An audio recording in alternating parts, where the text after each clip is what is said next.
Mga brothers on the wheel, demanding ang isang adventure motorcycle mga brothers. Bakit ko nasabi? Siyempre dapat naka dual channel ABS, may traction control, naka TFT ang kanyang meter panel, all LED lights, naka spoke wheel na tubeless ang goma at dual sports pa dapat yan. Magandang suspension and so on, no? At meron akong irereto sa inyong bagong adventure bike na labas ng FKM. Ito nga yung ARY 500 na affordable ang presyo. Pero bago natin alamin ang specs and price niyan, sa mga gusto pong suportahan ang ating YouTube channel, mag-subscribe na po kayo at wag niyong skip ang ads. At kung dito naman kayo sa Facebook nanonood mga brothers, i-follow and share niyo naman po ang ating episode.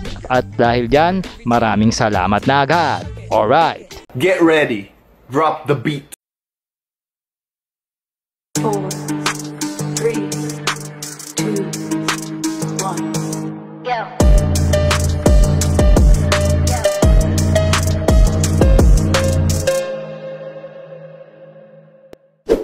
Pinangalan ng FKM sa kilalang bundok dito sa Pampanga, ito nga yung Mount Arayat. Since alam naman natin mga brothers, ang FKM ay mismong located sa San Simon, Pampanga.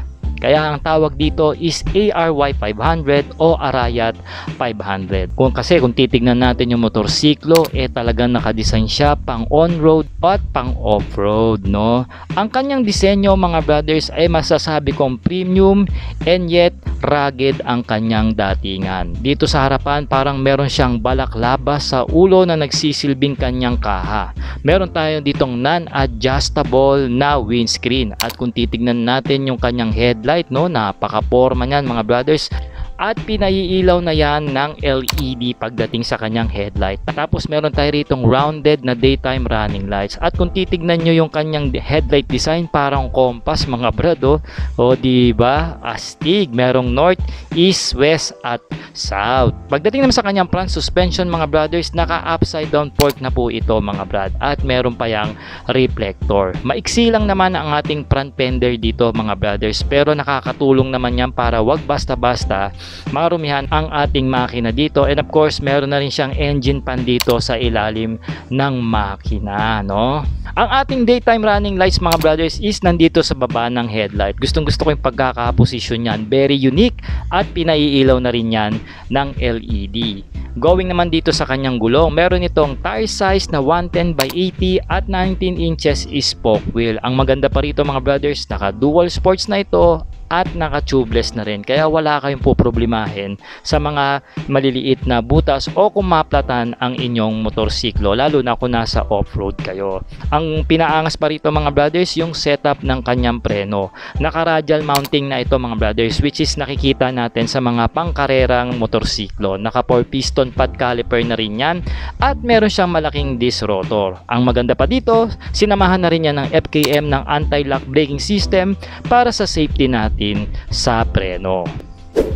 Pagdating sa kanyang side profile mga brothers on the wheels, aba hindi rin magpapahuli itong si ARY 500 ng FKM kung sakaling itatabi nyo sa mga high-end na adventure motorcycle. I guess sasabay din ang kanyang tindigan. Meron nga pala itong mga brothers na ground clearance na umaabot ng 200mm at meron siyang wheelbase mga brothers na pumapalo na 1,400mm. Okay mga brothers, at syempre pa tignan nyo naman yung setup ng tambucho, napakataas na po yan at naka-upright yan, na kung sakaling ilulusong nyo ito sa mga mabababang baha o ilog, tawid ilog, siguradong yakang yaka at basic lang dito para sa ARY 500, no? At saka nagustuhan ko rito yung belly pan niya mga brad, diba, makakatulong yan para hindi basta-basta marumihan o mabakbak yung pintura ng ating makina, no? At yung decals na ginawa rito ng FKM, no, napakaangas, no? Meron tayo diyan mababasang ARY 500 at dito sa tangke sa bandang taas yung logo nila ng Ibon. Okay? Tapos ang ating grab bar dyan mga brothers is provision na po lagyan ng top box. Kung sakaling maglalabas kayo o bibili kayo ng motor na ito, meron tayong free na SEC na top box, so ilalagay nyo na lang, ready na kayong mag long ride. At madagdag ko na nga pala mga brothers, no, meron nga pala itong rugged na foot pegs para sa ating rider at sa magiging angkas nito, no? Combination po yan ng bakal at rubber. May mga ipin yan mga brad para para hindi basta-basta dumulas ang ating mga paa at sapatos. Dito sa likod mga brothers on the wheels, makikita natin na meron tayong simpleng LED na taillight. Malakas-lakas din po ang ilaw niyan dahil pinaiilaw na yan ng LED. Ang ating plaka dito may sariling ilaw na rin, naka-LED yan with the reflector na rin. Ang taillight dito mga brothers parang aftermarket na ang datingan at LED na rin yan kaya naman maliwanag. Dito sa likod makikita natin yung forma ng kanyang tambucho is naka-dual exit na po yan. Fully stainless po yan mga brothers. At maganda rin yung pagkakadisenyo o malaki rin ang pagkakalapat dito ng ating heat guard or muffler guard, no? Going dito sa gulong mga brad, meron itong tire size dito sa likod na 150 by 60 at 17 inches dual sports na gulong. Naka-spoke wheel na rin ito at syempre naka-tubeless din yan, no? Para wala na tayong hassle. At ang kagandahan dito mga brothers, meron din itong ABS dito sa likod at traction control na merong single pot piston caliper. And take note mga brad, na i-on and off po yung ABS niyan tsaka traction control dito sa likod, no? Depende po sa inyong trip or sa mga kondisyon ng daanan, especially kung mag-rap road o off-road kayo, pwede nyo po yung i-off, no? Yan, di ba? So yun naman yung nagpaganda sa kanya. At yung design ng kanyang swing arm dito mga brothers, parang trellis type, no? Isa rin ito sa mga umagaw na atensyon ko dito sa likuran ng ARY 500, no? Very detailed yung pagkakadesenyo niya. Alright mga brothers, going dito sa kanyang cockpit, makikita kagad natin dito na napakalaki ng kanyang TFT display. Naka around 7 inches ata ito na portrait ang kanyang pagkakalagay dito, no? Meron tayo rito nga basic indicators, syempre left and right, ABS, engine check, at yung kanyang oil indicator, no? Dito sa gitna makikita natin na meron tayong RPM, speed meter, syempre pa yung ating gear indicator, ayan, no? Tanyo naman.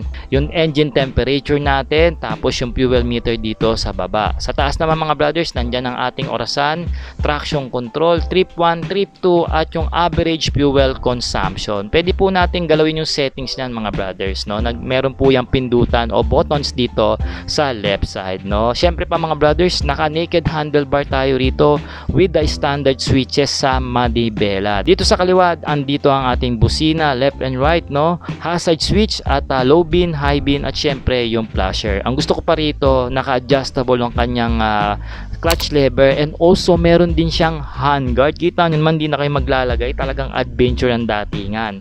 Ang ating handle grip mga brothers is kakasya po ang ating large na kamay hanggang extra large na kamao. Dito naman sa kanan mga brothers, nandito ang kill switch ng ating motorsiklo at on and off ng ating headlight mga brothers, at ang ating electronic starting. Same din lang naman ang approach dito ng handle grip with handguard na rin yan, and also adjustable din ang levers dito pagdating sa preno sa unahan. Naka-rounded side mirror tayo rito mga brothers at standard naman po yan. I guess okay naman yan, nilagyan nila ng rounded side mirror rito at bumagay naman sa datingan nitong motorsiklo, no?